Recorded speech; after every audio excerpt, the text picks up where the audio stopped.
Hello పరిశుద్ధ గ్రంథంలో నుంచి జ్ఞాపకం చేసుకొని ఆరాధిస్తాం. లూకాసు వార్త 14వ అధ్యాయం 16వ వచనం చదువుదాం. లూకాసు వార్త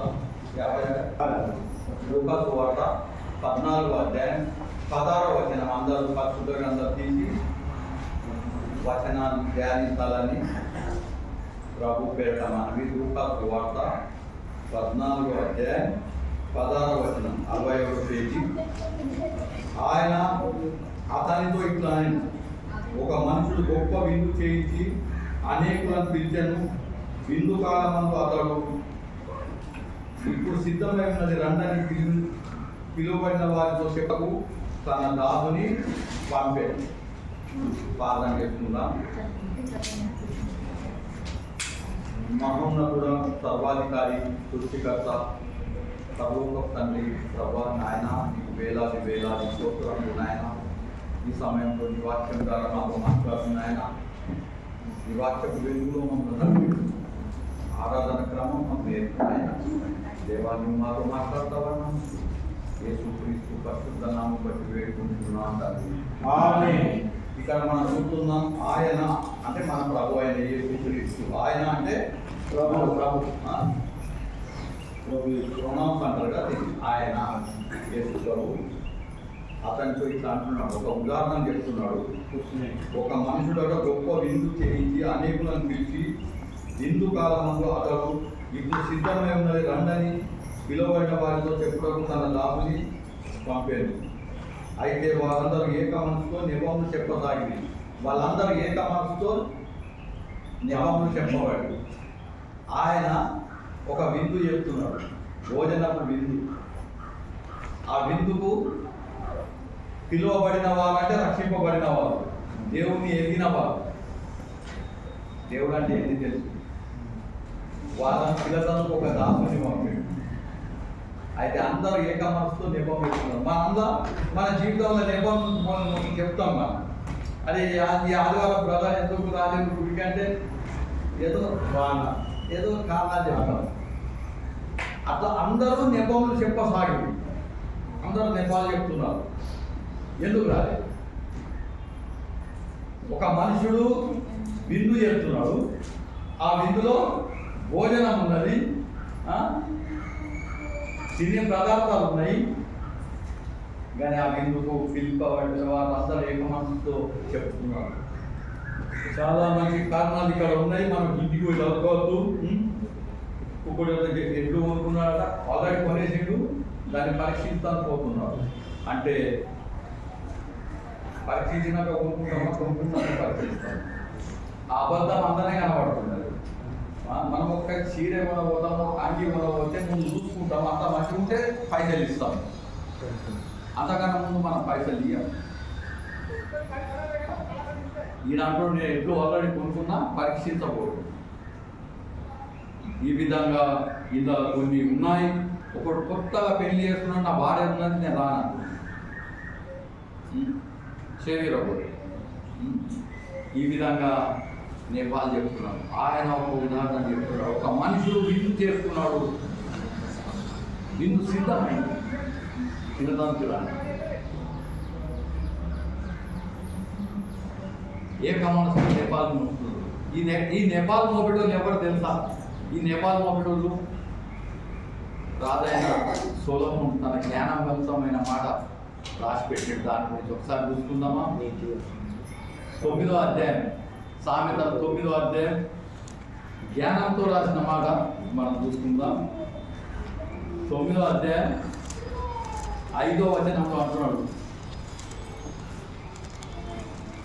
ఈ విశ్వాస జ్ఞానము నివాసము కట్టుకొని దానికి 7 స్తంభాలు చెక్కబడే అంటే ముందు ఉన్నది. 5వ వచనంలో, వచ్చి నేను సిద్ధపరిచిన ఆహారం భుజించుడి, నేను కలిపిన ద్రాక్షారసం పానం చేయుడి, ఇక జ్ఞానం లేని వారై ఉండక కప్పుడి, చెంపి గలవారు చేరు మార్గంలో చక్కగా నడువుడి అని రాజైన సొలొమోను ద్వారా రాయబడ్డది. సిద్ధపరిచిన ఆహారాన్ని భుజించండి, కలిపిన ద్రాక్షారసము పానం చేయండి, జ్ఞానం లేని వారై ఉండక బతుకుడి, తెలివి కలగజేయి మార్గంలో చక్కగా నడువుడి. समझ के मार्ग में सीधा चलो. జ్ఞానం కలిగి బ్రతుకుంది. ఆహారం సిద్ధం ఉన్నది, కలిపిన ద్రాక్ష రసం ఇక్కడ ఉన్నది. జ్ఞానం గలవారై అందులో ఏం చేయండి, అందులో మీరు భోజనంలో మీరు పార్టిసిపేట్ కానీ ఆయన శరీరం ఆయన రక్తంలో పాల్గొందండి అన్నట్టు బుద్ధి గల వారికి చెప్తున్నాడు. ఆయనకు తెలియదు. ఆయన ఒక ఉదాహరణ ఎందుకు చెప్తున్నాడు, ఆయనకు అన్ని తెలుసు. మన హృదయంలో ఏముందో తెలుసు, మన ఆలోచనలు తెలుసు, మనం ఏమి అబద్ధం ఆడుతున్నాం ఆయనకు తెలుసు. ఆయనకు తెలియదు ఏం లేదు. నీ హృదయంలో ఏముందో ఆయనకు తెలుసు, నా హృదయంలో ఏముందో తెలుసు, వాక్యం చెప్పి నా హృదయంలో ఏముందో తెలుసు, ఇంట్లో నీ హృదయంలో ఏముందో ఆయనకు తెలుసు. ఆయనకు అన్నీ తెలుసు. ఇప్పుడు ఒక ప్రోగ్రామ్ వచ్చింది, బగ్గ చూస్తున్నారు, బిగ్ బాస్ అట. దానికి 24 గంటలు కెమెరా ఉంటుంది. అది ఏం చేస్తున్నారు అన్నీ కనబడతాయి అట. ఏం చేస్తున్నారు, ఏం మాట్లాడుతున్నారు, ఎవరిని ఎవరు తిట్టిండు, ఎవరిని ఎవరు కొట్టిండు, ఎవరి గురించి ఏం చెప్తున్నాడు, అవన్నీ అలా కనబడతాయట. రాత్రి దినం చూస్తున్నారు ఆ ప్రోగ్రామ్, బిగ్ బాస్ అండి. అంతకన్నా పెద్ద బాస్ ఒకడు ఉన్నాడు, ప్రభు అయిన యేసుక్రీస్తు. ఆయన దగ్గర పెద్ద కెమెరా ఉన్నది. ఆయన మన అందరినీ చూస్తున్నాడు. ఇలా చాలా చిన్న సంఖ్యలో మనం వచ్చినాము. మన రాష్ట్రాలు కూడా వెళ్ళిపోతున్నారు. మళ్ళీ ఒక మనిషి ఇటు ఉన్నది, ఒకళ్ళ మనిషి అదే, ఒకళ్ళ హృదయం ఇటు ఉన్నది, ఒకళ్ళ హృదయం ఇడ లేదు. ఆయన ఒక్కసారి స్కాన్ చేసి చూస్తాడు. ఆయన ఒక మనుషుడు బిందు సిద్ధపరిచాడు. బిందు సిద్ధం తినడానికి రమ్మంటే అంత లేక మనసుతో నేపాల్ చెప్తున్నాడు. ఆయనకు తెలియదా? ఆయనకు అన్నీ తెలుసు. ఆయనకు తెలుసు. ఆయనకు తెలియని ఏం లేదు. దేవుని సన్నిధానంలో మేము మనం ఎట్లా వస్తున్నాం ఆయనకు అన్నీ తెలుసు. ఆయన ఇచ్చిన ఆహారం ఉన్నది, పిసుకబడిన ద్రాక్షారసం ఉన్నది, అచ్చి తీసుకొని తినండి అని ప్రభు చెప్తున్నారు. అందరూ నేపములు చెప్తున్నారు. జ్ఞానం లేని వారు జ్ఞానం అభ్యాసించుకొని ఆయన శరీరం, ఆయన రక్తం, ఆయన విందులో పాల్గొనితే ఏమవుతుందని పరిశుద్ధ గ్రంథం ఈరోజు మాకు జ్ఞాపకం చెప్తున్నారు. ఆయన విందులో పాల్గొంటారు. యాకోబు పత్రిక 2వ అధ్యాయం 10వ వచనం. యాకోబు పత్రిక 2వ అధ్యాయం 10వ వచనం. ఎవడైనా నువ్వు ధర్మశాస్త్రం అంతా గైకొని ఒక్క ఆజ్ఞ విషయంలో తప్పిపోయినా కదా, ఆజ్ఞలన్నిటి విషయంలో అపరాధి అవును అంటున్నాడు. ఆయన ఆజ్ఞలను మీరిన వాడు అపరాధి అవుతాడు. ఒక్క ఆజ్ఞ మీరితే అన్ని పరీక్షలలో 100/90 తెచ్చుకున్నావు, ఒక్క సబ్జెక్ట్లా ఫెయిల్ అయిపోయినావు. You are fail, you are declared fail, that's all. నువ్వు ఇంకో సంవత్సరం ఆ పరీక్ష రాయాల, మళ్ళా నీకు అవమానం, ఫెయిల్ అయ్యింది. అన్నిట్లో 90% మార్కులు ఉన్నాయి, మంచి మార్కులతో పాస్ అయ్యింది, కానీ ఒక్క సబ్జెక్ట్లో ఫెయిల్ అయ్యిండు. ఆ మార్క్స్ ఇట్లా ఫెయిల్ అనే రిమార్క్ వస్తుంది. Fail, you are fail. అన్నిట్లో 90 అబో, ఒక్క సబ్జెక్ట్లో ఫెయిల్ అయిపోయింది. ఫెయిల్. దేవుని ఆజ్ఞ, దేవుని కట్టడ ఈరోజు మనతో మాట్లాడుతున్నది, జ్ఞాపకం చేస్తున్నది. ఒక మనుషుడు బిందు చేసిండు, భోజనం సిద్ధం, అచ్చి తినుండి అంటే అందరు నేపాలి, అందరి హృదయాన్ని ఎరిగిన దేవుడు ఈరోజు మనతో మాట్లాడుతున్నాడు. మిమ్మల్ని మన అందరినీ పరీక్షిస్తున్నాడు. ఆయన జీవగ్రంథంలో మన పేరు ఉన్నది. ఆయన జీవగ్రంథంలో మన పేరు ఉన్నదే. ఆయన జీవగ్రంథంలో శరీరం ఇక్కడ ఇచ్చినాక ఆత్మ తను దయచేసిన వాళ్ళ దగ్గరికి వెళ్ళిపోతుంది. అక్కడ జీవగ్రంథంలో నీ పేరు ఉన్నదా? జీవగ్రంథంలో మన పేరు ఉన్నది. ప్రభు వాక్యం ఈరోజు మనకు మాట్లాడుతున్నాడు. ఎఫెసీ పత్రిక 2:3 అపరాధముల చేత పాపముల చేత చచ్చిన వారినైనా మిమ్మల్ని క్రీస్తుతో కూడా బ్రతికించాడని. అపరాధములతో పాపములతో చేత చచ్చిన మనను క్రీస్తుతో కూడా మనం బ్రతికించాడు. బ్రతికించిన దేవుడు ఈరోజు మనకు అంటున్నాడు, ఒక మనుషుడు విందు చేస్తున్నాడు, భోజనం రెడీ ఉన్నది, తినడానికి రాత్రి ఆయన పిలుపుతున్నాడు. ఆయన పిలుపు అపరాధముల చేత పాపంలో చచ్చిన మనం క్రీస్తుతో కూడా లేపి మన గురించి ప్రాణం పెట్టి ఆయన ఒక విందు ఎత్తున్నాడు, భోజనం సిద్ధం రండి అంటే మనం ఎంతమందిని నేపాల్ మొక్కుతున్నాం, ఎంతమంది నేపాల్ మొక్కుతాం. మనలో ఉన్నది అపాటు. ఇలా రాలేని వాళ్ళని నేను పోయి అడిగితే ఎందుకు రాలేవు బ్రదర్, ఎందుకు రాలేవు సిస్టర్ అంటే ఇదే ప్రశ్న. ఏక మనసుతో నేపాల్ మొక్కుతున్నారు, ఏక మనసుతో నేపాల్ మొక్కుతున్నారు. మర్చిపోయిన ప్రభు అన్నీ చూస్తున్నాడు. ఈ ఒక మానవుడే కెమెరాలు పెట్టి 24 గంటలు చూస్తే దేవుడు సర్వసృష్టికర్త. మన హృదయం, మన తలంపులు, మన ఆలోచనలు చూస్తలేక హృదయం అన్నిటికన్నా ఘోరమైన వ్యాధి కదా, ఆయన చూస్తలేడా? మన హృదయం తెలియకున్నది, విందు తయారున్నది, తిని భుజించి ఆశీర్వాదాలు ముందు యేసుప్రభు 5 రొట్టెలు 2 చేపలు ఆకాశంతో కంపెనీకి ఆశీర్వదించి ఇస్తే 5,000 మంది తిన్నారు ఆహారం. ఈరోజు ఆయన శరీరంలో, ఆయన రక్తంలో పాల్పొంది, ఆయన విందులో పాల్పొందిన వారికి ఎన్ని ఆశీర్వాదాలు. జ్ఞానం లేని వారా అట్లా జ్ఞానం నేర్చుకొని విందు తయారు, విందు రెడీ అని ప్రభు వాక్యం చెప్తుంది. ఆ జీవ గ్రంథంలో మన పేరు ఉండాలి. ప్రకటన గ్రంథం 20వ అధ్యాయం 15వ వచనంలో మనం చూద్దాం. 20వ అధ్యాయం 15వ వచనం, ఎవరి పేరైనా జీవ గ్రంథమందు రాయబడినట్టు కనబడకపోయేలా వాడు అగ్ని గుండంలో పడవేయబడు. స్పష్టంగా దేవుడు చెప్తున్నాడు. ఎవరి పేరైతే జీవ గ్రంథమందు లేదో वो आग की झील में डाला गया, ఆ అగ్ని గుండంలో పడవేయబడుతుంది. ఎవరి పేరైతే జీవ గ్రంథంలో లేదో అతడు అగ్నిగుండంలో పడవేయబడు. అక్కడ పండ్లు కొరుకుతాయి, అగ్ని ఆలోచన కొరుకుతాం. ఆత్మము ఈ లోకంలో మనం ఎన్నో సంపాదించుకుంటాం, పరలోకంలో కలిసి సంపాదించుకోవాలా. జీవగ్రంథంలో ఏమని పేరు లేదు, వాళ్ళు అగ్నిగుండంలో పడవేయబడు. అదే వచనాలు 19వ అధ్యాయం, అదే ప్రకటనలో రాసిన 19వ అధ్యాయం 9వ వచనంలో రాసిండు. మరియు అతడు నాతో ఇలా చెప్పాడు, గొర్రె పిల్ల పెండ్లి విందుకు పిలువబడిన వారు ధన్యుడు అని రాయింది. మరియు ఈ మాటలు దేవుని యథార్థమైన మాటలని నాతో చెప్పాను. గొర్రె పిల్ల ఏముందట? పెండ్లి విందు పిలువబడ్డారట. గొర్రె పిల్ల మన ప్రభు అయిన యేసుక్రీస్తు వారు వధింపబడ్డాడు. ఆయన పెళ్లి విందు సిద్ధం ఉన్నది, రమ్మని పిలుస్తున్నారు.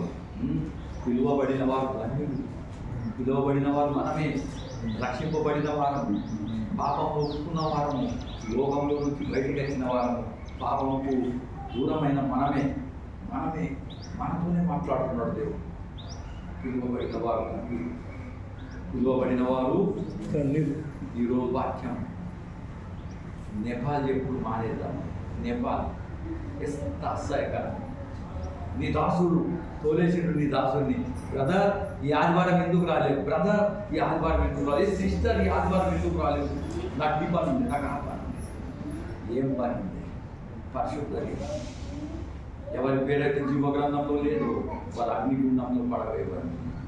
గొర్రె పిల్ల విందు, వివాహం విందు రెడీ ఉన్నారు, చూపించాను, ఆశీర్వదింపబడు అని దేవుడు వాక్యం చెప్తుంది. ఇదే 13వ అధ్యాయం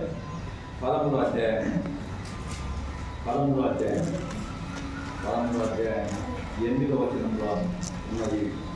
భూనివాసుల అందరూ అనగా జగదుత్పత్తి మొదలుకొని వధింపబడి ఉన్న గొర్రెపిల్ల యొక్క జీవ గ్రంథమందు ఎవరి పేరు వాయబడలేదు వారు ఆ మృగమునకు నమస్కారం చేయరు. ఎవరి పేరైతే జీవగ్రంథంలో లేదో ఆ మృగంకు నమస్కారం చేస్తారు. ఆ మృగం ఏంది? లోకం. ఆ మృగం ఏంది? మనము దేవుడి కన్నా ఎవరిని ప్రేమిస్తామో అది ఒక మృగం, అదొక ప్రతిమ. దాన్ని ముక్తి వాళ్ళు అని పరిశుద్ధ గ్రంథం అది వ్రాయబడలేదు. ఆ మృగంలకు నమస్కారం చేయదు. చెవి గలవారు వినుడు కాక, ఎవరికైతే చెవులు ఉన్నాయో వినుడు కాక, దేవుడికి కాక ఇంకెవరికైనా మొక్కితే నరకం. వాళ్ళ పేరు జీవగ్రంథం అందు ఉండదు. వాళ్ళ పేరు జీవగ్రంథం అందు పరలోక రాజ్యం చేరడానికి కాకుండా ఇంత ప్రయాసపడుతున్నాం, ఇంత రక్షింపబడ్డాం, దేవుని దగ్గర కడుతున్నాం, పాపం విడిచబెట్టినాం, దేవుని దగ్గర కడుతున్నాం, ఆరాధిస్తున్నాం. మన పేరు జీవగ్రంథంలో లేకుండా ఎంత దుఃఖం వస్తుంది, ఎంత దుఃఖం. ప్రభు మనల్ని వేరుపరుచుకున్నాడు, ఈ లోకంలో నుంచి వేరుపరుచుకున్నాడు, ఈ పాపం నుంచి వేరుపరుచుకున్నాడు. ప్రభు ప్రతి ఆదివారం మనతో మాట్లాడుతున్నాడు, ప్రతి శనివారం మనతో మాట్లాడుతున్నాడు. నాకు మాట, నేను బిందు సిద్ధపరిచిన అచ్చి పూజించు, నేను బిందు సిద్ధపరిచిన, ఇదేం కాదు, నా ప్రాణం పెట్టినాను, నా ప్రాణం పెట్టిన మీ గురించి, మీ పాపాల గురించి, మీకు రావాల్సిన శిక్ష నేను అనుభవించినాను. వధింపబడ్డ గొర్రెలు ఆ గొర్రెల పర్వతం మీద మధ్యాహ్నం తన ప్రాణం పెట్టి పిలుపుతున్నాడు, అచ్చి భోజనం చేయండి. ఎంత గొప్ప దేవుడు! మీ పేరు జీవగ్రంథంలో రాసిన పిలువబడ్డవాడు నేను. ఎవరైతే ఇక్కడ వచ్చి దేవుని ఆరాధిస్తారో వాళ్ళు పరిశుద్ధులు, వాళ్ళు పవిత్రులు, వాళ్ళు పాపం దోచుకోదు, పరలోక రాజ్యం నుంచి చూసేవారు.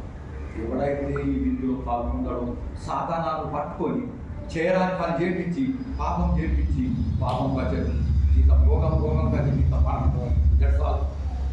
ఎవడైతే దేవుని మాట లోకంలో తిరుగుతాడు, సాతానా చేయని వాడు మంచి పని చెప్పి ఇలా పోలేవు కదా, ఎంత గొప్ప అనిపిస్తున్నది.